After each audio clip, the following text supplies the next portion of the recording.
Good morning, everyone. Once again, I'm here, Alan Cadano, aka Sir Kotaylo. As I've mentioned, Kotaylo is Kuya, Tatay, Lolo. This is a kind of video reaction or reaction video. And I would like to take a look this time on organizational institutions like politics, church, education, marketing, or commerce, and any other things. It may be broad enough to go into organizational structuring, but my point this time is maybe about the necessity of a loyalty of a person to an institution.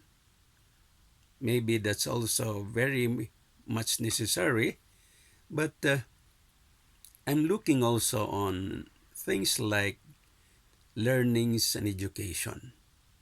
In politics, there are many, many people, many politicians, no, who are called balimbing from one party to the other, and trying to get into another party which is stronger than his previous party.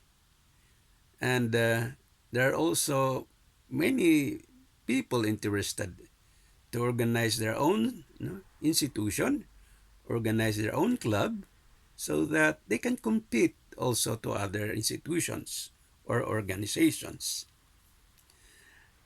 I was a student before from a university in Mindanao, but I also have some experiences of teaching in Visayas. But I tried to finish my bachelor's degree, my master's degree, and doctorate degree in Luzon. Well, it's a hot issue also for Senator Pacquiao if he really made a bachelor's degree or not. But one thing is, it was politically maybe looked by this time because of the nearing election. Let me point into one field, education. Do you really need to be loyal in one alma mater? From kindergarten to elementary to high school or even college? And maybe give time to teach also in that particular institution. Maybe there is that loyalty, a very huge loyalty in that person.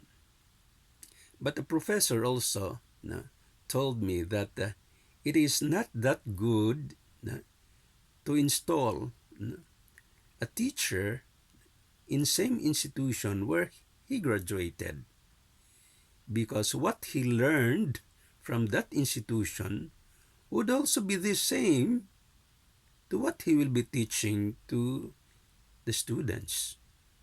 And I tried to contemplate more on that.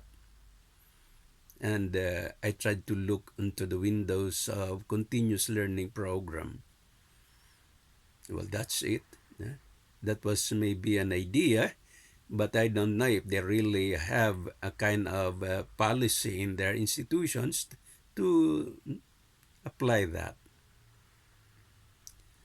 Mine this time is also taking care of what an educational institution should be. There are legal bases of education. There is curriculum development. There is what else? Many other broad instructions or departments that can be talked about inside a school. administration and supervision. It's one thing, very important thing also. The organizational structure, maybe from in a private school, from the board of trustees or board of directors down to the executive departments. This is a kind of organizational management, and also could handle the administrative and supervisory works in their institution. But for teachers, it's also very important to know where they should align their teachings. Should they just base it on one particular book or books of references? Or is it really a prepared one by the school, aligned by the government institutions or required by government institutions that should be taught to the students? Secretary Briones was so hot-headed to learn about what the World Bank did in their comments about the educational level of the Philippines or the Filipinos. But that's it. Maybe one point is the school is not really aligned or may not really be aligned to the philosophy, the vision, the mission, the objectives of the institution built, constructed for such a very ideal goal to reach out. And this is one very important thing for an institution to really go into it. Teachers, either on this blended education, are required to still make their lesson plans. And this lesson planning should be based also from a particular thing, not only from their own thoughts or ideas or concepts. This should be aligned to the syllabus. Syllabus also made by teachers and their department heads, or approved by their department heads or principals even. And this should also be aligned to the whatever curriculum approved by the board and also confirmed by Department of Education. Or else, what the teachers would be teaching may not really point onto the curriculum and the philosophies of the institution. So if we have a philosophy for an institution, we also have forecasted and made a vision, a mission of the school or institution, or missions and objectives. These are goals that the institution should reach, which should be reached up. Or else, the institution will be producing graduates who may not be able to work outside the school with these particular learnings.